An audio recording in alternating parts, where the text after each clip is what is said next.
trees, still in lighting, and indeed it has a swimming pool. In the front, a fat man with a beard was standing in the doorway holding the gate to let us in. Once inside, a man came over to say hello. "Hornadas, Jonas, it's good that you're coming to visit me. It had been a few months since you had visited me." "Well, you see, it never hurts to pay friends a visit," he replied fairly. "Friends, this is Lucio. He's a good guy. Thanks to him I have everything I have, and also because I lack what I lack. That I lack a desire for laughter while melting into a hug. I don't know the reason for changing to get into the market." Once inside the one he uses, he took out his best bottles of whiskey and began to serve glasses to all of us. Music, things got stranger and stranger, and at some point during the night I fell asleep in an armchair in the living room of the house. I woke up shortly after and there was no one there. I heard noises or voices. I figured they would each be busy with the girls, but walked to the kitchen to find something to eat. We had a high command, but we hadn't eaten. I felt weak and dizzy. In the kitchen there is a window that looks out onto a backyard of the house, which is actually a country lot and has more trees. As I washed my hands, I stared at a small luminous dot in the distance. Among the trees it looked like fire, but as if everything was lit. There I could see how the blue of the tea was constantly moving, that by a sharp blow on the top, I was immobile with fear if I remained in the middle of the tea. A matter of 2 minutes motionless trying to hear something, and the next thing I heard was the heartbreaking scream of a woman, as if it were abruptly silenced. On average I knew something bad was going on. Leaving the house without making a noise began at the entrance of the property in a very stealthy manner, and I constantly turned to check that no one was seeing me. I heard a scream again and began to cry. It was only in my mind that they were doing something to those girls and I wasn't doing anything to help them. Instead, I was already a vile coward, but fear and despair dominated me. I didn't want to die there, I didn't want to end up like them. He told me over and over again as he walked, since the entrance to the fence meshal, for the gate had a padlock on it. Once out of the property, I began to run along the entire dirt road by which we had arrived. I ran non-stop for about 10 minutes until my lungs couldn't take it anymore. I stopped to breathe with my hands on my knees looking at the floor when suddenly the sun. I shouldered and saw the light of a car coming from afar down the road. I ran to the trees and hid because I could make a big pickup truck driven by a boy who was smoking sound by looking for me. Seeing that it was not an illusion, Jonah runs shouting, "The net burning," so that he would stop, and luckily he heard me. He stopped. "Dude, I need your help. I just want to get off some road that will take me to Concepcion," I said with a trembling voice. "It's too late for you to walk around here." "Where are you coming from?" he asked. Young man, while looking at me from the bottom to the top to see hours since I didn't have something with me that could harm him. I explained that there had been a party about there, but that I had fallen asleep and my friends had dropped me off at home.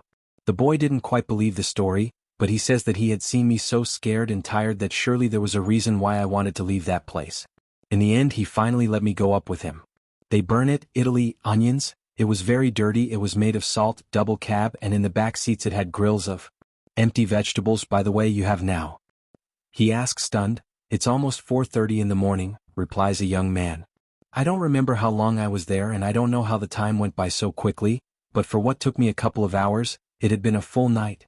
And the guy who helped me was dedicated to selling fruits and vegetables from his community, so every day I had to travel very early to the city to buy merchandise, and the earlier it was, the better, because that way I could choose the best product. On the stereo of the truck there was a song that I knew perfectly, but by a group called the Lakers, and the song was called NL Hotel. When I heard her, I asked her if she could turn up the volume and she said yes. We advanced a short stretch and I told him that I liked that song a lot. The young man, not nodding his head, said to me, "Me too," of the ship, as if it were part of the conversation, a familiar voice coming from the back seats of the truck. "Me too?" The boy stopped the one below the two. We turned to the back, but there was nothing. Not only had I heard it, but he too. The voice was clear. I recognized who it was, but I didn't say anything.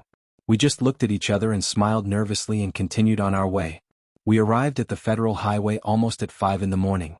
Through its EP, the trucks that charged 15 pesos to this Concepcion were already passing, so with the last coins I was able to arrive. Once at the house, I noticed something quite strange. I had days without eating and much less enough time to organize a party. The strange thing is that in the version at the beginning there were not 2 half-finished glasses of beer.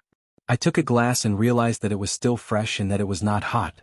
I couldn't have more than a few hours or minutes there. It immediately happens in the kitchen. I took a knife, told myself that someone had broken in, started to walk around the house with a knife at hand and found nothing. Everything was in its place and as I had left it, except for those 2 glasses of beer. I am daily merry of the dream, I had hardly slept. I left. Straight to bed and falling into a deep sleep. What happens next I can't decipher. I don't know if it was part of a dream. Actually it happened. Someone took me by the arm, shook me to wake me up. When I opened my eyes, I saw an old man standing next to me on the bed, staring at me.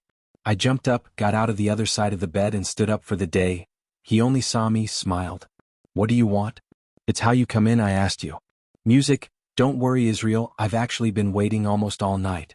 Yesterday you left without saying goodbye. There I understood why the glass is on the table. I don't know what he can do to you to make you leave without saying goodbye. That's why I'm here, nothing, it's just that I was very tired and you were busy with women. For that very reason he did not want to interrupt. Very well thought out, Israel. Don't worry or not, he always has time for friends. Let me tell you something that happened to me because I didn't have time for friends. I don't remember the exact words, but the man told me that about 30 years ago he was a young man very much like me, completely disinterested, a lover of the nightlife and a bit ambitious. One night he met a woman in a cantina who captivated him. He did everything possible to get her to agree to go out with him to get to know each other. He practically went to the green newspaper, to the canteen, and she rejected him. One of the summaries was that he wasn't going to waste time with a kid if customers were willing to give him good money for his company. That marked him, and from there, the man dedicated himself to finding a way to make money so that no one would reject him again. He dedicated himself to everything that could be dedicated, and he began to get into the world of gambling and betting. One night I was losing a lot of money and I was even looking for what I didn't have, all with the desire to be able to recover a little. When he lost his watch and was kicked out of the place, he felt desperate. He swore that he would do anything to earn enough and never depend on anyone, and that's when he met Lucio. Lucio brought the son closer to him to cheer up, that his son accepted him and could help him with. He told them that he had lost everything betting that night and that what he wanted was to recover, but that they owed 50,000 pesos and that if they did not pay it they were surely going to kill him. He took it out of his jacket, a set of bills, and handed them to him. It's for your debt, what's left, bet it against the man who took everything from you. This time it was totally different. With the center, what I will do is pay the debt and people see it and see it as strange. It did not seem to be the same one that minutes before had been brought out of the place in tears. Once the debt was paid, he approached the man with whom he had lost his money. He postulated that he had more than one left and it was more than 30,000 pesos, and the confident man accepted the challenge. Jonah won, and little by little he began to get his money back until the man decided not to play anymore. I didn't want to give him the opportunity to play to recover everything, when suddenly a boy showed off with 3 glasses of beer, sat down at the same table, proposed a toast to friends and to the game. The 3 of them began to drink beer.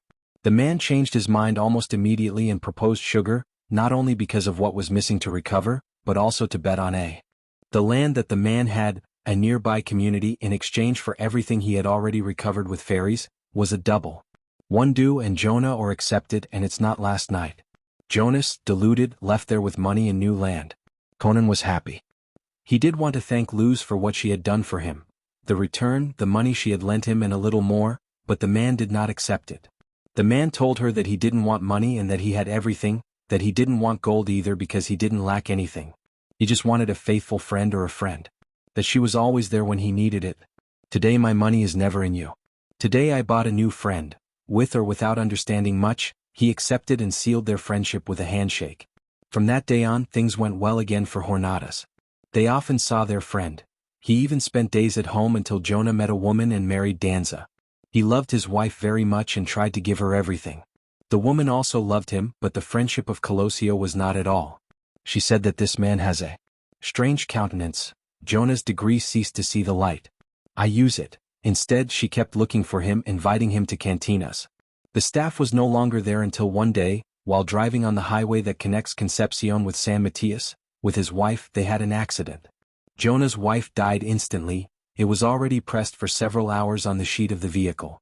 As a result, he lost his arm due to the lack of medical equipment in the oral place, then with oil in the center, and lost his life. I remember trying to get out.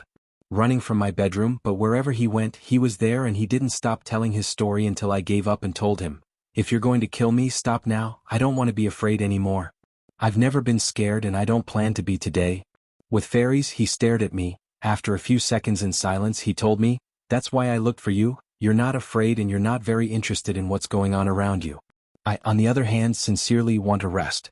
The day I died I woke up at home as if nothing had happened, and in the dining room, Lucio was sitting drinking a glass of beer.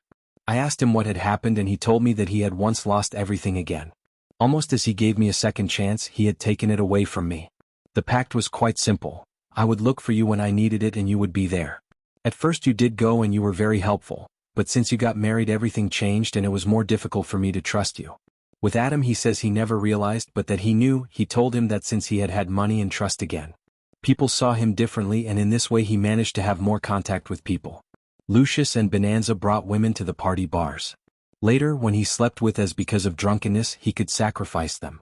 Luz, I was a demon who used the mission of men to get his element, which were women with little sense of faith, and he said that the street where there was Luz, I had built him on the land that I had won him, that the man the night he knew leisure, but that after his death the bear settled in, and that since that night what to say your time is used to get more women. According to Lucio, many disappearances of women are not feminine places as they say now. These women disappear for a power with macabre intentions. That's why he was looking for me. The only condition of the use to let him go was that he in turn take him to someone who could help him with his plan to get more women. He is now the perfect person for the job. When I woke up, evil that day was in the sofa in the living room and not the bed, but the dream was too vivid, detailed. From that day on, things ran in the house without any explanation. The doors opened, the furniture moved from the place, but every so often the dining room table appeared, step by step, with beer in the middle. Only on the rooftop did things not happen to me, that only on the rooftop I did not feel observed. I don't know if it's because of some situation that I locked up the house where I lived, only the feeling of spaciousness and freedom that the view of that place gave me. Currently, I no longer live there. I stopped drinking beers. I still go out with my friends, but I don't take any more risks. I understood that being afraid is good. Being afraid makes you feel alive. It makes you feel that you are ponderable in the face of things that you cannot control, and that is now. It has worked quite well for me. Since that moment I have not seen Cococa, much less Lucio. Every time I pass by the number of my friends, I wonder if the girls have returned to work. I never went back, and I hope I don't, because I'm sure that when I frequent those places again, he will also come back.